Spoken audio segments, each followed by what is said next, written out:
Welcome back, or welcome to English with Catherine. Today we've got a lovely technique-based video, kind of a skill that you can practice and get better and better at, and that is shadowing. I've just been calling it copying, but shadowing is so much more romantic. It sounds a lot more beautiful. You're going to shadow me and you're going to learn my accent. Lucky you. Shall we just get to it? I think so. Let's get started. Shadowing is so good for sounding natural. If you want to sound a little bit more authentic when you're speaking in English, a little bit more, I guess, native, shadowing is great because you're kind of copying the nuances, the little details in an accent and in pronunciation, which is, as we all know, quite difficult to master. When you're shadowing, what you want to do is try to speak at the same time as me. Not after, not before, because that's impossible.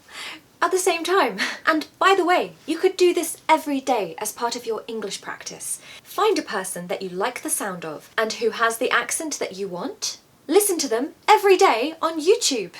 That's the beauty of the online world. You can usually always find what you're looking for, no matter how weird or wonderful that is. The focus is not on grammar, it's not on vocabulary. Try not to get distracted by some grammar that you don't know or a word that you've never seen. Focus on intonation and all of the features I'm going to tell you about. When you're having conversation with someone, they ask you questions.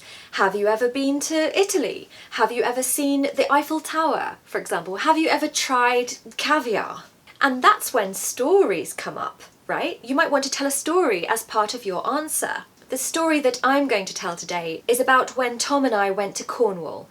We had the most amazing time and we tried wild garlic. So if anyone ever asks me, have you ever been to Cornwall or have you ever tried wild garlic? This would be my response. Are you ready? In May, a couple of years back, Tom and I went down to Cornwall for a little getaway. In May, a couple of years back, Tom and I went down to Cornwall for a little getaway. The features. I've used a schwa. Obviously I've used a schwa. I'm always using schwas. The modern RP accent is full of them. I've used a schwa in A, so I'm not saying A, I'm saying By the way, the sound of the schwa is in case you didn't know. I've used one in to, so I've said t instead of to. And I've used one in for, so I've said f instead of for. There's also one in the middle of getaway. I'm not saying get our way or get a way, I'm saying get away. Again, try not to worry about the vocabulary, just focus on the pronunciation. Intonation. I have stressed the word Cornwall in this sentence because Cornwall is the most important word in the sentence to deliver the meaning to the listener. If I didn't stress Cornwall, it might not be as clear and might not be such an efficient way of communicating that. I'm going to say it again now and I want you to try and copy me and say it at the same time as me, which is called shadowing. In May, a couple of years back, Tom and I went down to Cornwall for a little getaway. In May, a couple of years back, Tom and I went down to Cornwall for a little getaway. In May, a couple of years back, Tom and I went down to Cornwall for a little getaway. I'm sure you sound so good.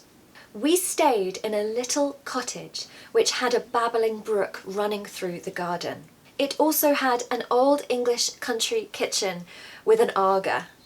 It was amazing. A feature of this part of the story in terms of pronunciation is blending. It's formerly known as catenation, which is something I actually only learned the other day. Catenation, or blending, is what we do when a word ends with a consonant and then the next word starts with a vowel. As you probably know, vowels are A, E, I, O, U. We have catenation between stayed and in, because stayed ends with a consonant, D, and the next word starts with a vowel. So we can blend them together instead of having a break. This creates a smooth flow when you're speaking. We stayed in, din, stayed in. It also happens between had and a. We're not saying had a, we're saying hadda. And a is a schwa, so it's easier to do that, okay? So it's hadda, is your schwa sound. It's happening throughout this piece of the story, honestly. There's so many examples. Old English. We're blending D to E there. Not old English, not like a robot. It's smooth like hot chocolate. Old English.